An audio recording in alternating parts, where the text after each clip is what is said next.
Neka muka dodijala meni, ne bi rada da me drugi ženi.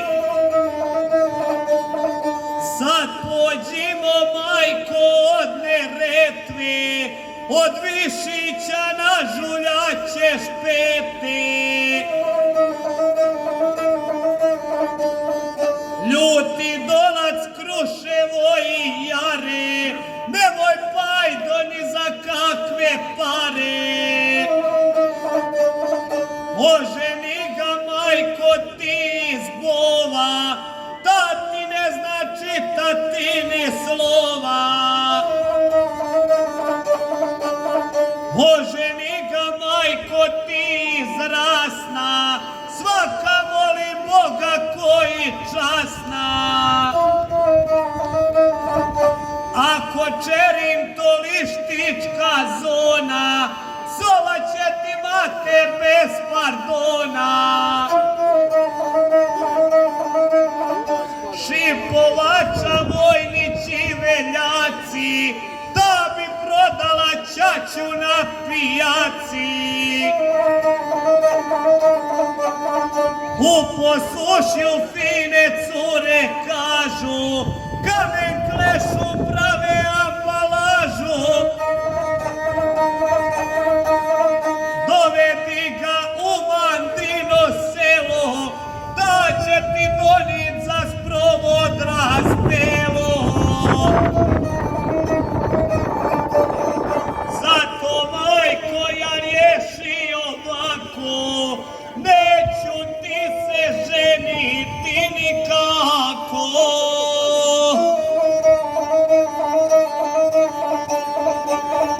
I ja sada želim reći svima, čestitati svim članovima.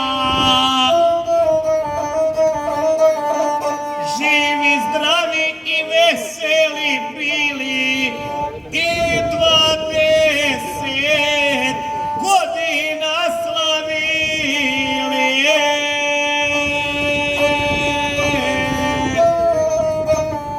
Hvala.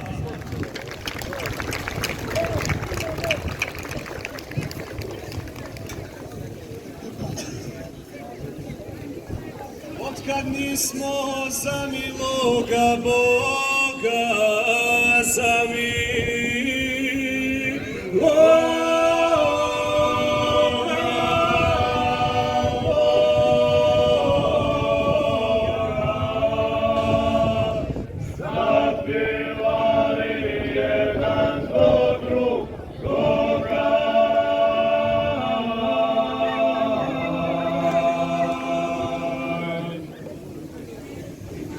Mojmo sa Retvi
Hvala si Marija, dragi prijatelji, dobro vam večera, dobrodošli na 10. tradicionalnu večer folklora pod nazivom Hercegovina u srcu u organizaciji Hrvatskog kulturničkog društva Biloševica Rasno Dužice.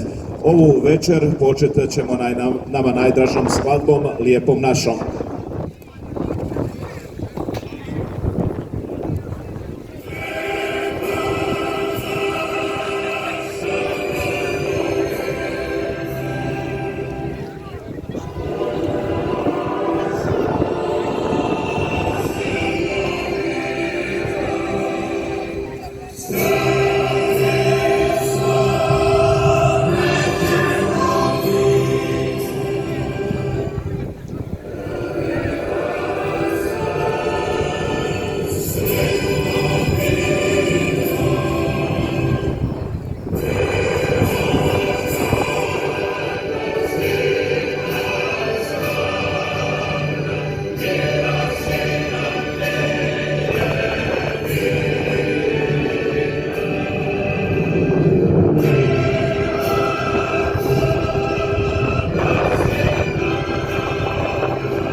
Deseti put zaredom smo ovdje na Dužicama, 10. večer folklora pod nazivom Hercegovina u srcu i jubilarna 10. obljetnica osnutka rada i djelovanja Hrvatskog kulturničkog društva Biloševica Rasno Dužice. Puno bi toga mogao kazati lijepoga o ovom društvu, o ovom mjestu, no evo zbog ovog sveg nevremena moramo to sve malo skratiti, pa ću odmah na početku pozvati gradonačelnika grada Širokog Brijega, gospodina Miru Kraljevića, da otvori ovu 10. večer folklora pod nazivom Hercegovina u srcu. Jednog od najuspješnijih gradova i možemo kazati najuspješniji gradonačelnik koji evo skoro 18 godina uspješno vlada ovim gradom.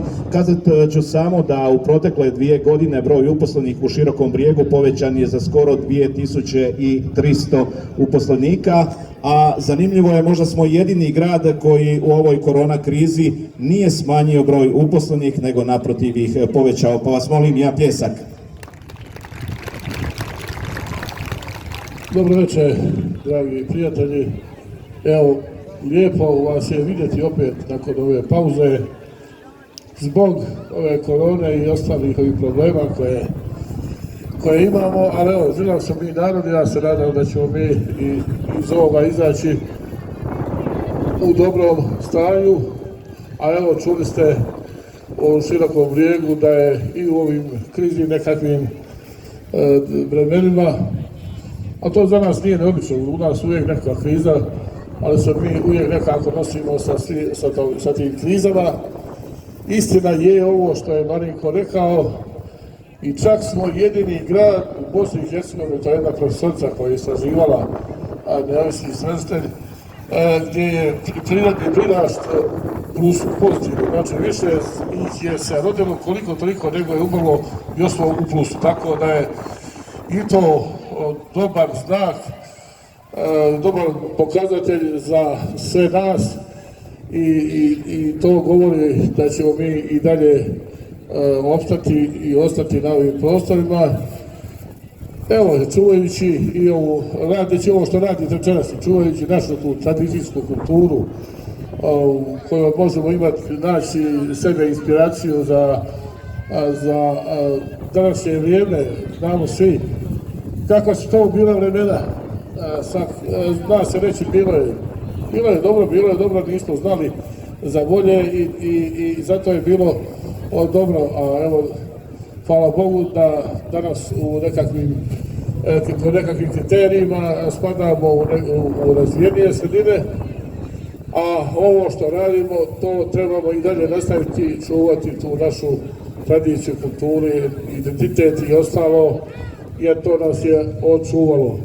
Mislim da smo to uistinu uspjeli u Širokom Brijegu, imamo 15 društava aktivnih, i zahvaljujući ljudima kao što je vaš Mariofil koji vodi ovo društvo, mi institucija podupiremo i to dosta dobro funkcionira, možemo se tim čak i pohvaliti, iako nama političarima nije dobro da se hvalimo, ali u tom segmentu možemo se i pohvaliti. I ovom prilikom čestitamo 10. obljetnica društva i čestitam društvu na svim uspjesima ako je postiglo i želim i dalje da nastavi sa radom, a naravno da će neko očekuju potporu kao što su i do sad imali. I evo ja nadam se, čini mi se da nije daleko ova kiša, ali neće možda, iako bi dobro došla, možda zbog nekih stvari, ali evo večeras obiđe barem sat, dva, da ovaj glavni dio programa prođe. I evo na kraju još jedan pozdrav i proglašavamo ovu večer otvorenu. Živjeli, hvala. Hvala načelniku grada Širokog Brijega, gospodinu Miri Kraljeviću. A ovo obilježavanje 10. jubilarne obljetnice rada Hrvatskog kulturničkog društva Biloševica počeli smo otvaranjem izložbe u Narodnoj knjižnici u Širokom Brijegu, koja je bila otvorena nekoliko dana. Nakon toga sinoć smo preselili ovu izložbu ovdje u osnovnu školu na Dužicama, koju možete pogledati evo i tijekom ove večeri, a idućih nekoliko dana. Nakon toga je uslijedilo polaganje vijenaca i paljenje svijeća pred spomen obilježjem poginulim hrvatskim braniteljima, a vrhunac večeri je večeras ova večer folklora ovdje na igralištu osnovne škole na Dužicama. Dame i gospodo, ja vas sada lijepo molim da pozdravimo naše domaćine, članice i članove Hrvatskog kulturničkog društva Biloševica, Rasno, Dužice.